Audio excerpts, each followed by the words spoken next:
안녕하세요. 오늘도 사연 살롱을 찾아주셔서 감사합니다. 40대 직장을 다니고 5살 아들을 키우고 있는 돌싱맘입니다. 여러분들은 시어머니와 잘 지내고 계신가요? 혹은 잘 지내셨었나요? 저는 그리 긴 결혼 생활은 아니었지만 단 한 번도 시어머니와 잘 지내본 적이 없었어요. 일방적으로 시어머니가 저를 싫어하셨죠. 시어머니는 제가 인사를 드리러 가기 전부터, 그러니까 저라는 사람이 당신의 아들을 만난다는 사실 하나만으로도 저를 마음에 들어하지 않으셨어요. 그 이유는 당신 아들에 비해 제가 학력이나 직업이 뒤떨어진다고 생각하셨기 때문이었죠. 한마디로 당신 표현을 빌려오자면 남편에게 저는 수준 미달의 여자라고 여기셨던 거예요. 남편은 없는 형편에 오로지 자기 힘으로 K대 경영학과를 나왔어요. 그리고 졸업과 동시에 우리나라 대기업 중 하나인 L기업에 취직을 했어요. 그것이 저희 시어머니의 유일한 자랑이고 또 무기인데요. 그에 비해 저는 서울에 있는 4년제 대학을 나오긴 했지만 그렇게 명문대는 아니에요. 졸업 후 회계사가 되고 싶어 공부를 하다가 갑자기 아버지가 아프셔서 병원비와 수술비 때문에 일반 중소기업에 취직을 하게 되었어요.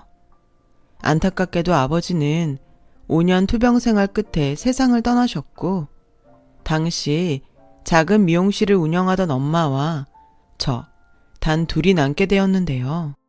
아버지가 없고 엄마 혼자 계셔서인지 엄마가 많이 작아 보이더라고요. 예전에 비해 삶의 의욕도 잃으시고, 그래서 저는 그런 엄마를 돌보기 위해 실질적인 가장이 되어야 했어요. 저의 사정을 모두 들은 남편은 저에게 유일하게 그동안 혼자 힘들었겠다며 앞으로는 자기와 함께 하자고 말을 해준 사람이었는데, 시어머니는 남편에게 저희 사정을 들으시고 더욱더 저와의 결혼을 못마땅하게 여기셨어요. 하지만 이미 남편은 어머니의 의사와 상관없이 저와 결혼을 하겠다고 마음을 굳혔고, 그런 아들이라는 것을 알기에 시어머니는 아들의 마음을 바꾸려고 화도 내고 설득과 동시에 단식투쟁도 하셨지만 소용이 없었어요. 참고로 시댁은 시아버지가 남편이 고등학교 때 돌아가신 이후로 급격히 형편이 나빠졌어요. 당장 먹고 살기도 빠듯한 생활이었기에 시어머니는 남편을 크게 신경 쓰지 못하셨답니다. 워낙 똑똑했던 남편은 자기가 알아서 공부를 했고 남들 다 받는 사교육 없이도 전교에서 1, 2등을 다툴 정도로 공부를 잘했대요. 오죽하면 아무것도 모르는 사람들이 시어머니를 찾아와 어떻게 하면 우리 아이가 당신 아들처럼 공부를 잘할 수 있냐고 비법을 알려달라고 찾아오는 사람도 있었다는데, 아마 그때부터 시어머니는 당신이 딱히 뭘 하지 않았어도 워낙 스스로 잘하는 아들 덕에 어깨에 힘 좀 주고 다니시게 되었지 않나 싶어요. 그래도 시어머님 당신도 염치가 있는지 남편이 공부를 잘하고 또 대기업에 취직한 것에 당신 공이 없다는 것을 너무나도 잘 아셨고, 그렇기 때문에 아들이 무엇을 하던 반대할 힘이 없으셨던 거예요. 하지만 결혼만큼은 당신 생각에 절대 작은 일이 아니었죠. 또 어머님도 나름의 욕심이 있었기 때문에 어떻게든 이 결혼을 말려보고 싶으셨는데 아들이 꼼짝을 하지 않으니 안달복달 나셨던 거죠. 그래서 시어머니는 아들은 소용없으니 저희의 결혼을 막기 위해 저에게로 타겟을 바꾸셨어요. 그리고 제가 처음 시어머니에게 인사를 가던 날 이런 말씀을 초면에 하셨죠. 아, 나는 정말 이 결혼은 아니라고 생각해요. 원래 결혼이라는 게 서로 수준이 맞는 사람들이어야 탈이 없는 거거든. 재민아, 너 생각 잘해라. 왜 너처럼 대기업에 다니는 애가 뭐가 모자라서 저런 애랑 결혼을 하니? 게다가 장인도 죽고 없다면서. 그럼 장모 혼자 남았을 텐데 너 그거 쉽지 않다? 엄마, 사람 앞에 두고 그런 말을 하시면 어떡해요? 장모님이 혼자 계시는 게 뭐 어떻다고. 엄마도 혼자시잖아요. 윤주 좋은 사람이고 윤주 어머님도 좋은 분이세요. 엄마가 뭘 걱정하는지 모르겠지만 저희 잘 살 수 있으니까 이제 그만 마음 좀 열어주세요. 어차피 난 이 결혼 할 건데 엄마가 계속 그러고 계시면 서로 마음만 불편하잖아요. 재민 씨 그만해. 어머니, 제가 많이 부족하다는 거 잘 알아요. 그래도 최선을 다해서 잘할게요. 저한테도 기회를 주세요. 네? 아, 내가 정말 속상해서 이건 잘하고 말고의 문제가 아니라니까. 동네 사람들이 우리 아들 보고 뭐라고 하는 줄 알아요? 다 우리 아들 정도면 같은 대기업 다니는 아가씨나 학교 선생님 같은 공무원이 딱이라고 해요. 내가 진짜 쪽팔려서 이 결혼을 어떻게 말하냐고. 지금 엄마 체면 때문에 안 된다는 거야? 그게 말이 돼? 사람 보는 눈 다 비슷해. 사람들이 그렇게 생각할 때는 다 이유가 있는 거야. 순진한 놈. 내가 고작 이런 결혼 시키려고 널 키웠어? 아무리 엄마가 너한테 해준 게 없지만 지금까지 너 하나 바라보고 살았어? 그럼 어쩔 수 없네요. 이제부터 저 바라보지 말고 코코 바라보고 사세요. 난 이 결혼 물을 생각 없으니까. 코코는 시어머니가 세상에서 가장 사랑하는 말티즈 애완견이에요. 남편의 말에 시어머니는 어이가 없는지 얼이 빠지셨고 남편은 그러거나 말거나 제 손을 잡고 시댁을 나오는데 중간에서 정말 어떻게 해야 할지 모르겠더라고요.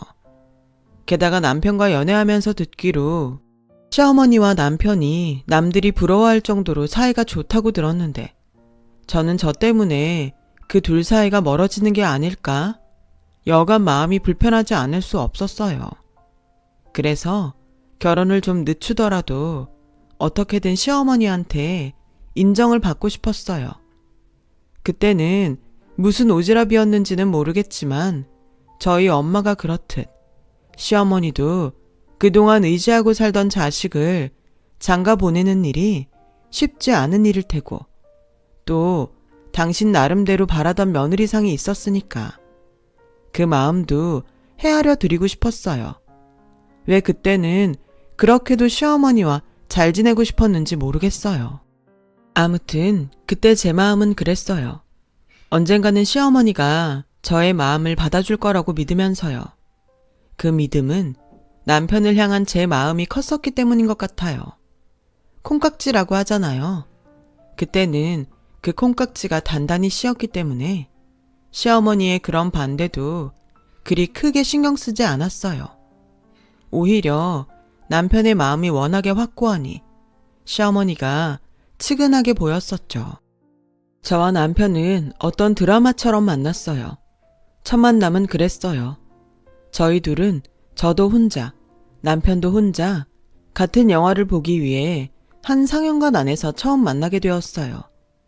평소 영화 보는 것을 너무 좋아했던 저는 늦은 시간표를 겨우 구해서 혼자지만 드디어 영화를 본다는 생각에 잔뜩 신이 나서 상영관을 찾았었는데요. 하필 제 자리가 남편 옆이었던 것이 그 시작이었어요. 남편은 혼자 앉아 있으면서도 이상하게 큰 사이즈 팝콘을 가슴에 안고 먹고 있었는데요. 결과적으로 그 팝콘이 저와 남편을 연결해 주었어요. 처음엔 팝콘을 좋아하는 사람인가 보다 하고 대수롭지 않게 생각했었는데 곧 영화가 시작되고 이제 막 집중을 하려는 저에게 성가신 일이 생기고 말았어요. 뒤에 앉은 사람이 자꾸만 제 좌석에 발길질을 하는 일이었죠. 이게 참 별거 아닌 것 같지만 은근 신경 쓰이고 짜증나는 일이거든요. 저는 몇 번 참다가 고개를 획 돌려 뒷사람을 쳐다봤어요. 굉장히 불쾌하다는 얼굴로요. 그러자 뒷좌석에는 어떤 커플로 보이는 남녀가 앉아 있었는데 제 시선에 딴청을 부리더니 이제 안 하겠지 하고 생각한 제가 우스웠는지 또 발길질을 하더라고요. 그 후 저는 몇 번이고 고개를 획획 돌리느라 영화를 제대로 보지 못했어요. 제 바로 뒤는 커플 중 남자가 앉아 있었는데 아무래도 그 남자가 범인인 것 같았죠. 게다가 뒤에서 발길질을 하며 낄낄거리고 여자와 수군거리는 것이 이 남자는 그걸 즐기고 있는 것 같았어요. 평소 굉장히 보고 싶었던 영화였던지라 짜증은 몇 배로 밀려왔고 그렇게 영화 상영 시간이 30분을 넘길 즈음 도저히 참을 수가 없어 따끔하게 뭐라고 해야겠다고 생각한 찰나에 옆에 앉아있던 남편이 자기가 먹던 팝콘을 저한테 안겨주며 이렇게 말했어요. 자기야, 팝콘 맛있는데 왜 안 먹어? 혹시 어디 불편해? 불편한 거 있으면 나한테 말해. 내가 당장 해결할게. 남편의 그 말은 생각보다 꽤 컸었는데 나중에 알고 보니 저 들으라고 한 말이 아니라 뒷자리에 그 남자한테 들으라고 한 소리였더라고요. 그 후 저는 보고 싶었던 영화를 집중하고 끝까지 볼 수 있었어요. 평소 좋아하지 않았던 팝콘이었지만 그날따라 아주 맛있게 먹으면서요. 영화가 끝나고 저는 남편에게 팝콘을 돌려주며 고맙다고 인사를 했어요. 그런데 제가 생각보다 팝콘을 너무 많이 먹은 거예요. 그래서 좀 민망해서 음료수라도 사겠다고 하니 남편이 그럼 밖에서 커피를 사달라고 하더군요. 저희의 인연은 그렇게 시작이 되었어요. 이야기를 나누다 보니까 남편은 성격도 취미도 그리고 무엇보다 홀어머니와 살면서 실질적인 가장 노릇을 해야 하는 상황이 비슷했어요. 그래서 서로 무엇이 가장 힘들게 하는지 너무나도 잘 알았죠. 그래서 저희는 그 후로 계속 연락하며 만났고 어느덧 서로가 유일한 안식처처럼 마음을 풀어놓고 서로 의지하며 마음을 다독여주는 연인이 되었어요. 그리고 자연스럽게 앞으로는 다른 것이 아니라 우리의 행복을 위해 살아보고 싶다는 생각을 하게 됐었습니다. 그것이 저희의 결혼으로 이어졌어요. 그런데요, 참 이상한 일이 저는 남편의 마음을 보고 결혼을 결심했는데 제 친구와 직장 동료들은 남편의 조건이 워낙에 좋으니까 마치 제가 일부러 조건 좋은 남자를 노렸다는 듯 종종 말했고 저는 그런 말을 들을 때마다 제 순수한 마음이 오해받는 것 같아 속상했어요. 그래서 언젠가 여유가 되면 꼭 남편과 어울리는 사람이 되기 위해 다시 공부를 하겠다고 다짐했는데 그게 말이 쉽지 결혼이라는 현실 속에 들어가니 시간도 여유도 제 마음처럼 되지 않았어요. 하지만 제 옆에 남편이 있다는 것 하나만으로도 모든 것이 괜찮았어요. 무엇보다 세상에서 저를 가장 아끼고 사랑해주니 그때는 이런 사람 절대 없다고 생각했어요. 그래서 저는 시어머니가 결혼 후에 본격적으로 저를 괴롭히려고 마음을 먹었을 때도 다 알면서 당하는 일이 많았어요. 신혼집이 따로 있는데요. 굳이 저를 불러 당신 집안일을 시키시는 것은 물론이고 좋아하지도 않으면서 일부러 손 많이 가는 잔치 음식을 만들게 하셨고 어렵게 음식을 만들면 이게 사람 먹을 음식이냐며 제가 보는 앞에서 쓰레기통에 음식을 버리시기도 했어요. 처음부터 그러실 생각으로 저한테 팔보채니 구절판 같은 생소한 음식을 만들게 하신 거겠죠. 물론 그럴 때면 저도 사람이니 서럽고 화가 나서 나쁜 마음을 먹을 때도 있었어요. 하지만 그럴 때면 꼭 어디가 아프다고 하시더라고요. 그럼 또 제가 마음이 약해져서는 그게 며느리인 저에게 의지하는 것인 줄 알고 또 시어머니의 수에 넘어가고 말았었어요. 그럴 때마다 남편에게는 달리 시어머니에 대한 불만을 이야기하지 않았어요. 당연히 어느 정도는 알고 있는 줄 알았거든요. 그것이 문제였나 봐요. 남편은 제가 시어머니 때문에 스트레스 받고 힘들다는 사실을 전혀 모르고 있더라고요. 오히려 저희보다 조금 일찍 결혼한 동료의 와이프가 시어머니와 갈등이 있다며 잘 알지도 못하는 동료의 와이프에 대해 저에게 이야기를 하는데 전 그날 처음으로 남편에게 조금 실망했죠.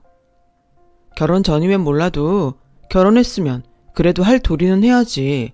며느리가 시어머니랑 똑같은 각을 세우면 되겠어? 난 정말 자기랑 결혼 잘한 것 같아. 자기는 어떻게든 우리 엄마랑 친해지려고 노력하잖아. 그래도 그 동료 와이프 힘들겠다. 자기가 자기를 힘들게 하는 거지. 들어보면 이런 말 미안하지만 한심해. 남자는 결혼하면 어쩔 수 없는 뭐 그런 유전자가 있는 걸까요? 아니면 제가 너무 시어머니의 못된 행동들을 모두 받아줘 버릇해서 그런 걸까요? 아무튼 남편에게 그런 말을 듣는데 이상하게 제 기분이 상했어요. 그렇게 결혼 3개월 후 아무리 좋게 생각하려 해도 이건 좀 너무하다 싶은 일이 저와 시어머니에게 일어났습니다. 그 사건의 중심엔 시어머니의 사랑을 듬뿍 받는 애완견 코코가 있었어요. 어느 날 코코가 하도 저를 보고 짖어서 너 계속 그럼 혼난다 하고 무섭게 말을 한 적이 있었는데요. 시어머니가 그 모습을 보시고는 하는 말씀이 얘, 너 지금 뭘 착각한 모양인데 코코는 나한테 딸이다? 그럼 너한테 뭐겠니? 네가 뭔데 시누이를 혼을 낸다 만다 해? 난 사람이나 짐승이나 똑같다고 생각한다. 코코는 네 남편 여동생이기도 하니까 앞으로 아가씨라고 불러. 괜히 말 못하는 짐승이라고 너 함부로 했다가는 내가 가만 안 있는다. 너 명심해. 이게 말이 되나요? 저도 강아지 좋아해요. 하지만 개시누이라니. 게다가 개한테 아가씨라고 부르라니요. 그럼 제가 아이를 낳으면 제 아이에겐 저 개시누이는 개고모가 되는 건가요? 저는 하다하다 이젠 별 이상한 것 가지고 억지를 부린다고 생각했어요. 하지만 시어머니의 억지는 거기서 끝이 나지 않았죠. 너 퇴근하면 네 시누이 데리고 산책 좀 다녀와라. 내가 오늘은 허리가 너무 아파서 도저히 걸을 수가 없어. 어머니, 오늘 저도 회사 일 때문에 야근을 해야 할 것 같아요. 어머님도 허리가 아프시다고 하니 오늘은 산책 거르는 게 좋지 않을까요? 어머, 얘가 지금 무슨 말을 하는 거야? 우리 코코한테 산책이 얼마나 중요한데 네가 무슨 대단스러운 일을 한다고? 잔말 말고 야근이고 뭐고 당장 와서 네 시누이 산책시켜. 산책이 아무리 중요해도 제 밥벌이만큼 중요하지 않은데. 그래서 저는 어쩔 수 없이 남편에게 그날 많은 SOS를 쳤어요. 당신 동생 산책 좀 시켜주라고요. 그동안 제가 별 말을 하지 않았기에 전후 사정을 몰랐던 남편은 제 말에 황당해했고 어이가 없지만 시어머니가 시켰다고 하니 알겠다더라고요. 오늘은 일찍 퇴근하겠다고요. 그리고 그날 저녁 거의 12시가 다 돼서 지친 몸을 이끌고 퇴근한 저에게 시어머니는 전화를 걸어서 큰 소리를 쳤어요. 아니, 너는 내가 너한테 시킨 일을 감히 내 아들한테 시켜? 너 그렇게 하는 일이 대단해? 그렇게 대단하면 대기업에 들어가지. 이름도 없는 그런 회사에 왜 다니니? 나 참 기가 막혀서 내가 이래서 수준 낮은 너랑은 결혼하지 않았음 했던 거야. 연봉도 우리 아들보다 적은 게 어디 나도 못 부리는 내 아들을 부려먹어? 어머니, 제가 제 남편을 부려먹은 게 아니라 어머님이 부려먹은 거예요. 애당초 계산책을 무리해서 시키지 않으셨음 이런 일도 없었죠. 저는 하도 어머님이 안 된다고 하시니까. 뭐야? 너 지금 내가 잘못했다는 거야? 그리고 내가 우리 코코는 내 딸이라고 했지? 어디서 걔야? 너 왜 우리 코코한테 아가씨라고 안 해? 넌 족보도 모르냐? 참 기가 막혔어요. 아니 어느 집에 애완견을 족보에 넣죠? 아무리 애견 사랑이 넘친다고 해도 저한테 아가씨라고 부르라고 강요를 하시다니 이건 아니잖아요. 그래서 저는 개는 개로 예뻐해줘도 사람처럼 대우는 못하겠다고 했어요. 그러자 시어머니는 더욱 길길이 뛰셨고 제가 그렇게 옷도 못 갈아입고 전화로 시어머니와 실랑이를 벌이자 저의 통화소리에 잠이 깬 남편이 거실로 나오더니 굉장히 짜증난 얼굴로 전화를 끊으라고 하지 뭐예요. 이 전화 당신 어머니셔. 그냥 죄송하다고 하면 될걸 뭘 그렇게 길게 통화를 해? 뭐라고? 이유가 어쨌건 우리 엄마가 어른이잖아. 그리고 오늘 당신은 어른이 시킨 일을 못했고, 그럼 그냥 죄송하다고 다음부터 안 그러겠다고 하면 되잖아. 열릴 일도 아닌 것을 가지고 지금이 몇 시냐? 나 내일 중요한 회의 있어. 조용히 자자. 분명 시어머니 때문에 기분이 나빴는데 그날 남편의 그 말을 듣고 저는 모든 것이 다르게 느껴졌어요. 시어머니와는 무슨 일이 있어도 나름 넘길 수 있었는데 남편의 그 말들은 제 마음을 너무 아프게 하더라고요. 그래서 그날 이후 저는 남편과 조금 서먹해졌고 하도 속이 답답해서 평소 친하게 지내는 동료에게 이런 제 마음을 이야기했어요. 그러자 원래 남자들 결혼하면 다 그래. 결혼 전에는 간이고 쓸개고 다 빼줄 것 같잖아. 근데 결혼하고 시간 좀 지나면 완전히 지 잘난 맛에 산다니까. 그럴 땐 자기가 그 잘난 남편보다 잘 나가서 그 길을 좀 꺾어줘야 하는데 대기업 다닌다고 했지? 쉽지는 않겠다.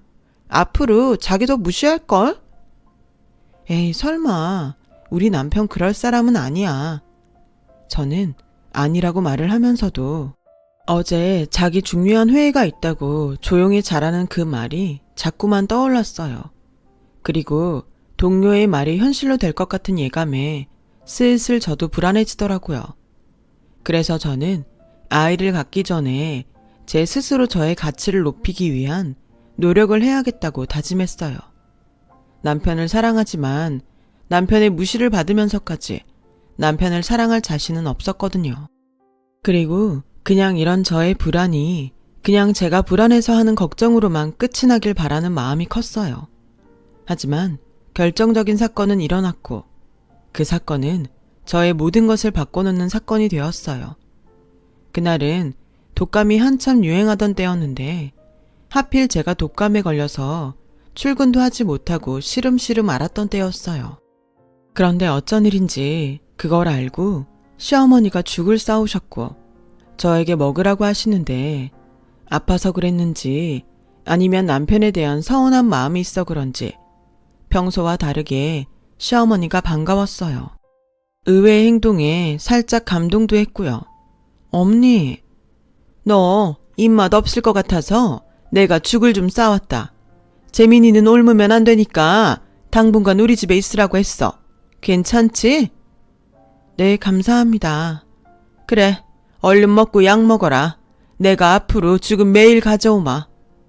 안 그러셔도 되는데. 너 빨리 나으라고 그러는 거야. 나 이만 간다. 나까지 옮으면 어쩌니? 쉬어라.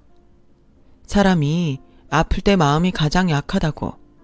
평소 저를 미워하셨지만 이렇게 제가 아프니 죽까지 싸운 시어머니의 마음에 그동안 쌓였던 마음이 눈 녹듯 녹아내렸고 오히려 감사한 마음이 들어 눈물까지 핑 돌았어요. 그렇게 꼬박 일주일을 독감으로 앓았어요. 시어머니는 그때까지도 저에게 약 먹으려면 입맛 없어도 뭐라도 먹어야 한다. 라고 죽을 가지고 오셨는데요. 제가 독감이 다 낫고 난 다음에 그 마음이 너무 감사해 저는 시어머니께 맛있는 점심이라도 사드리며 감사 표시를 하고 싶더라고요. 그래서 회사에 반차까지 내고 시댁으로 찾아갔는데 어디를 가셨는지 시어머니는 집에 없고 애완견 코코만 집에서 지 밥그릇에 밥을 먹고 있더라고요. 아무 생각 없이 코코가 밥을 잘 먹나 싶어 다가갔고 사료가 아닌 죽 같은 것을 먹고 있어 좀 이상하다고 생각했는데 주방에서 충격적인 것을 보고 말았어요. 그것은 강아지용으로 나온 죽이었죠. 저는 설마 아니겠지 하는 생각으로 시어머니가 개한테 덜어주고 남은 플라스틱 그릇에 묻은 죽을 손가락으로 찍어 먹어봤어요. 죽이라 일부러 삼삼하게 만들었나 싶었던 그 익숙한 맛에 저는 여태 참아왔던 분노가 한꺼번에 터져 나오는 듯 했어요. 거실에서는 아직도 정신없이 죽을 먹는 코코가 보이고 저 죽을 내가 일주일 동안 그것도 감사한 마음으로 먹었다는 생각을 하니 정말 눈이 횟가닥 돌 것 같았어요. 그때 시어머니가 누군가 함께 집으로 들어오는 소리가 들리더군요. 당장 이게 무슨 짓이냐고 따지고 싶었지만 일단은 시어머니가 잡아 떼실 것 같아 신발을 들고 작은 방에 몸을 숨겼어요. 그리고 곧 시어머니는 뭐가 그리 신이 났는지 제가 있다는 것도 모른 채 함께 온 아주머니와 큰 소리로 이야기를 나누시더라고요. 마침 그때 코코가 죽을 다 먹었는지 죽 이야기를 하시더군요.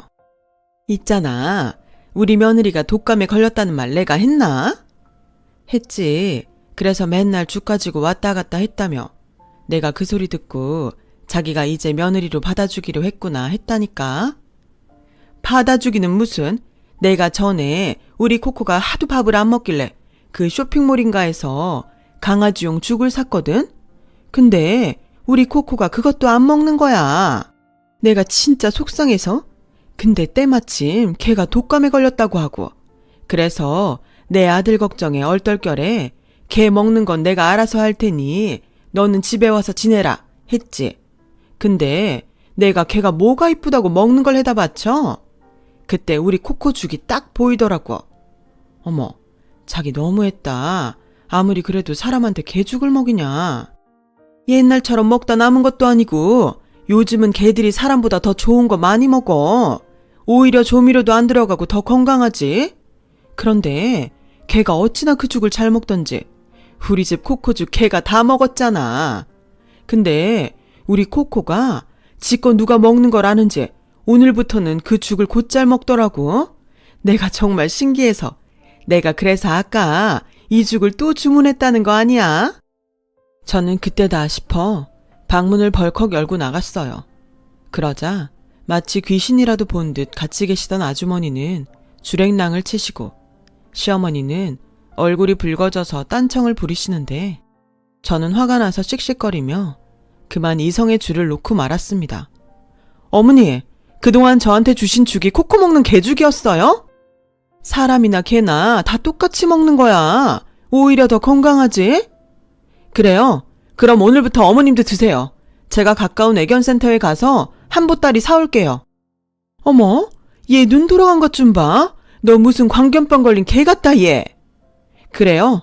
그럼 광견병에 걸린 사람이 물면 어떻게 되는지 한번 보실래요? 와, 그 생각만 하면 열받아서 아직도 머리가 띵해요. 여튼 그 길로 정말로 어머니가 말씀하신 것처럼 저는 광견병에 걸린 개처럼 어머니의 팔을 3개 피가 날 정도로 물었어요. 시어머니는 살려달라고 소리를 질렀고 너 미친 개 같아. 그래, 미친 개한테 물어뜯기지 않은 걸 다행으로 여겨. 비명소리와 오가는 고성에 옆집에 사시던 할머니께서 놀라 112에 신고를 하신 거예요. 경찰서에 남편이 와서 일은 마무리하게 되었는데요. 집에 와서도 분이 풀리지 않는 제 모습을 보고 남편은 불난 집에 기름을 붓듯 저에게 해서는 안 될 말을 했어요. 당신 미쳤어? 왜 사람이 개처럼 사람을 물어? 당신 어머니가 하도 나를 개처럼 보잖아. 그래서 홧김에 물었다. 당신 원래 그렇게 생각이 짧았어? 내가 사람을 잘못 봤네. 우리 엄마 팔 어쩔 거야. 세상 어느 며느리가 자기 열받았다고 시어머니를 무냐? 당장 가서 우리 엄마한테 빌어. 그러기 전엔 나도 이 집에 들어오지 않을 테니까. 남편은 그렇게 말을 하고 짐을 싸서 나갔어요. 아마 시어머니가 계시는 시댁으로 간 것 같은데 저는 어처구니가 없어서 그러거나 말거나 했어요. 입장 바꿔 우리 엄마가 자기한테 그랬다면 자기는 과연 자기가 말한 대로 할 수 있을지 궁금하기까지 하더라고요. 저는 그날 이후 시어머니와 남편에 대한 마음의 문을 완전히 닫아버렸어요. 그리고 생각과 고민이 깊어질수록 자연스럽게 이혼을 생각하게 되었죠.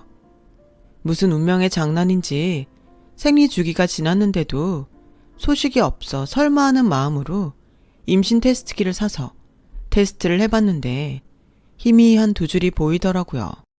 이걸 기뻐해야 할지 안타까워해야 할지. 하지만 애는 아무 잘못이 없기에 저는 남편에게 임신 사실을 알렸고 산부인과에서 지금 제 건강 상태에서 무리하면 유산할 수도 있다고 하도 신신당부를 하셔서 다니던 직장을 그만두기로 했어요. 그러자 남편은 어쨌거나 제가 임신을 했으니 집으로 돌아왔어요. 시어머니는 남들 다 하는 임신 가지고 유난을 떤다며 아주 저를 당신 아들 등골 빼먹는 나쁜 며느리라며 동네 방네 떠들고 다니셨어요. 어찌나 떠들고 다니셨는지 옆옆 동네에 사는 제기에도 시어머니가 떠들고 다니신 말이 전해지더라고요. 말은 사람이나 개나 같다더니 개만도 못한 취급을 받고는 도저히 못 살겠더라고요. 임신한 몸이지만 다시 수험생이 됐다는 마음으로 회계사 시험을 준비했어요.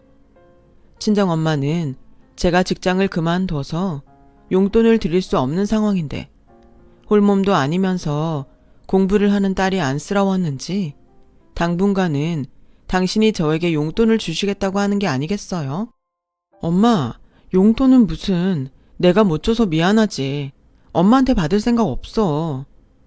엄마가 엄마 마음 편하려고 그래. 사실 너가 그동안 준 용돈도 다 안 쓰고 모아놨어. 엄마가 일을 안 하는 것도 아닌데 너도 이제 그만 엄마 걱정하고 네 생각만 하면서 살아. 그리고 원래 월급 받다가 그거 없어지면 허전해.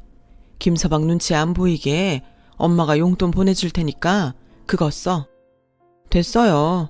나 퇴직금 나온 것도 있고 앞으로 공부만 할 거라 돈 쓸 일도 없어. 아휴, 홀몸도 아닌데 어떻게 그 어려운 공부까지 하려고. 그래도 그 길이 네가 행복할 수 있는 길이라면 엄마는 무조건 네 편이야. 우리 딸 힘내. 엄마가 옆에서 힘이 되어주지 못해서 미안하다. 저는 그렇게 엄마의 응원으로 시어머니와 남편에 대한 복수심으로 공부에만 매달렸어요. 그리고 그 결과 저는 출산 후 얼마 되지 않아 공인회계사가 되었고 그 해에 회계법인 회사에 들어가게 되었어요. 첫 연봉은 제가 직장 다녔을 때와 얼추 비슷하긴 했지만 그래도 장래성을 봤을 때 복지든 연봉이든 대기업 못지 않았기에 저는 만족했어요. 설마 저게 되겠어? 하며 저를 깔보던 남편과 시어머니는 제가 회계사가 되자 기뻐하기보다는 어쩐지 저를 슬슬 피하더군요. 그리고 제가 친정엄마에게 육아를 맡기고 회계사로 일한 지 1년이 넘어갈 즈음 시어머니의 생신날이 되었어요. 그리고 갑자기 태도가 180도 달라진 시어머니가 저에게 친절한 말투로 연락해서 자기 생일이니 밥을 먹자고 하시는데 올 것이 왔다는 생각이 들었죠. 이런 말 참 유치하다고 생각할 수도 있는데 저희 아들 100일도 돌도 시어머니는 참석하지 않으셨어요. 제가 돌을 앞두고 돌잔치 어떻게 하냐고 물으니 잘나신 네가 알아서 해라. 뭘 나한테 물어보니? 라고 하셨고 누가 요즘 돌을 하냐면서 남편 역시 바쁘다고 유난을 떨길래 조촐하게 친정에서 친정엄마가 차려준 상에 했거든요. 근데 자기 생일이라고 잔뜩 기대를 하고 마치 평소 저에게 잘해줬다는 듯 가식적으로 이야기를 하니 참 진짜 정신이 나갔나 싶기도 하고 뭐라 말할 수 없는 기분이 들더라고요. 이 기회를 절대 놓치고 싶지 않았어요. 그렇게 아이를 데리고 시댁으로 향하던 날 남편은 결과적으로 모든 것이 잘 됐으니 이제부터라도 당신이 어머니와 사이좋게 잘 지냈으면 좋겠다고 꿈에 부푼 소리를 해댔죠. 저는 속으로 누구 마음대로 사이좋게 지내냐 마냐 하는지 콧방귀를 끼며 남편의 말에 아무런 대꾸도 하지 않았는데요. 제가 자기 말에 아무런 대답을 하지 않자 남편은 저에게 화를 냈어요. 보자 하니까 당신 진짜 계속 이럴래? 봐주는 것도 한계가 있다. 오늘 우리 엄마 생일인데 당신 계속 그러면 나 진짜 그때는 가만 안 있어. 가만 안 있으면 뭐 이혼이라도 하게? 당신이 지금 회계사 되고 무서울 게 없는 것 같은데 예나 지금이나 당신은 그냥 애 딸린 아줌마야. 기고만장한 것도 적당히 해. 진짜 눈꼴셔서 못 봐주겠네. 저는 이쯤 되니 이 사람이 저의 남편인가 싶었어요. 수고했다 고생했다 그런 말 대신 잘난 척하지 말라는 남편이 세상에 어디 있을까요? 뭐 찔리는 게 있으셔? 뭐가 눈꼴실인데? 내가 뭐 어떻게 잘난 척을 했는지 설명을 좀 해보셔. 내가 뭘 했냐고. 우리 대화나 제대로 하고 살았나? 잘난 척할 기회라도 주셨어? 그쪽 자격지심 때문에 나 나쁜 사람 만들지 말어. 진짜 쪼잔해 보여 너. 저희 부부는 그렇게 싸움을 하며 시댁에 도착했어요. 그리고 저는 시어머니에게 생신 선물이라며 강아지용 우유와 음식을 한 보따리 안겨드렸죠. 너 이게 다 뭐냐? 내 선물은 하나도 없고 죄다 개 음식만 사왔어? 아니요, 이거 어머님 선물인데요. 어머님이 전에 말씀하셨잖아요. 개나 사람이나 다 똑같다고. 그리고 어머님이 우리 개 아가씨를 그렇게 아끼시니까 같이 드시면 좋을 것 같아서 제가 한번 좋은 걸로 골라봤어요. 뭐야? 야, 너 지금 어른한테 장난질이냐? 장난이요? 제가 하면 장난이고 어머님이 하시면 장난이 아닌가요? 저는 그것도 모르고 어머니한테 고마워서 그날 어머님이랑 맛있는 거라도 사 먹으려고 왔었는데. 그래서 너 내 팔뚝 물어 뜯고 갔잖아. 이게 진짜 뒤끝 있네. 벌써 그게 언제적 얘긴데. 맞아요. 저 뒤끝 있어요. 언제적 얘기요? 참나. 그게 평생 잊혀질 것 같습니까? 아, 정말. 둘 다 그만해요. 이럴 거면 각자 뿔뿔이 흩어져서 살아. 집안 꼴이 이러니 내가 밖에 나가서 일을 할 수가 있어? 어머, 아들. 요즘 일이 잘 안 돼? 당신 일이 안 되는 걸 왜 내 탓을 해? 당신이 집안일을 하니 육아를 하니? 야, 너 지금 내 아들한테 무슨 소리야? 원래 집안일도 육아도 여자가 하는 거야. 이게 지금 보니까 시험 붙었다고 했을 때부터 지가 뭐라도 되는 줄 알고 까부는데 너 이럴 거면 우리랑 연 끊어. 이혼해. 네, 알겠어요. 제가 바라던 바예요. 손주사랑 뭐 그런 거 없으니까 평생 애는 안 보셔도 되죠? 저는 그 길로 아이를 데리고 시댁을 나와 이혼을 준비했어요. 제가 지나친 부분이 있을 수도 있어요. 결과적으로 시어머니 때문에 독을 품고 회계사가 된 건 어쩌면 감사한 일일 수도 있고요. 하지만 한 번 배신을 3개 당하니 그 마음이 제 의지로 풀리지 않는 건 어쩔 수 없더라고요. 시어머니만 보면 제가 먹은 개죽이 떠오르고 남편은 남편대로 저에게 막말을 하니 이대로는 정상적인 결혼 생활은 불가능했어요. 그렇게 저희 부부는 이혼을 했어요. 이혼하는 과정에서도 돈 때문에 참 쉽지가 않았는데요. 그렇게 사랑했던 사람과 마지막까지 이렇게 싸우게 되니까 제가 한 것이 사랑은 맞았나? 의심까지 들더라고요. 그렇게 힘들게 이혼을 마무리하고 1년의 시간이 흘렀어요.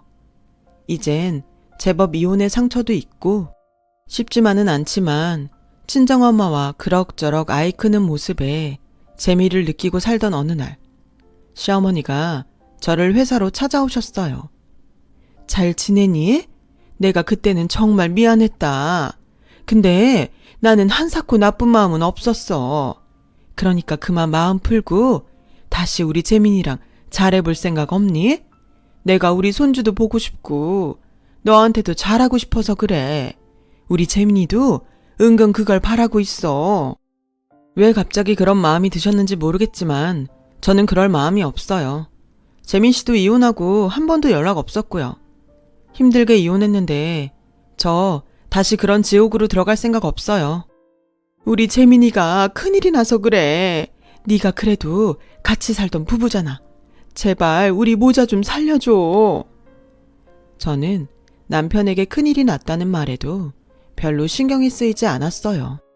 그러자 시어머니는 묻지도 않은 전 남편의 사정을 이야기하기 시작하는데 내용은 대충 이랬어요. 남편은 무슨 사정인지 모르지만 저와 이혼하기 전에 회사를 옮길 생각을 했던 것 같아요. 그래서 아는 사람을 통해 대기업을 나와서 어떤 신생회사에 투자 겸 임원으로 회사를 옮겼고 사실은 그게 투자를 받기 위한 사기였다더라고요. 하루아침에 퇴직금과 그간 모은 돈도 모두 잃고 실업자가 되었더군요. 시어머니는 당신 아들이 사기를 당하고 또 실업자가 되니 그야말로 제 도움이 필요했던 거죠.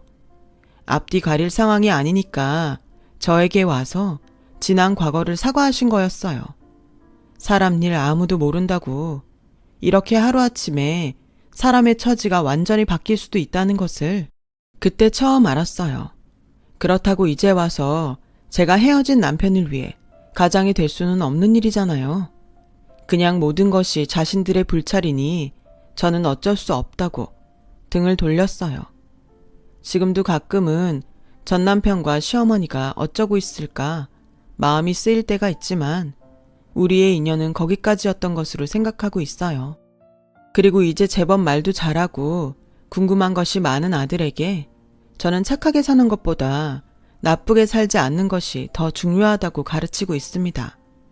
나쁜 마음으로 타인을 상처내면 결국 자기가 그것보다 더 큰 상처와 피해를 입는다는 것을 부모로서 꼭 아이에게 가르쳐주고 싶어요.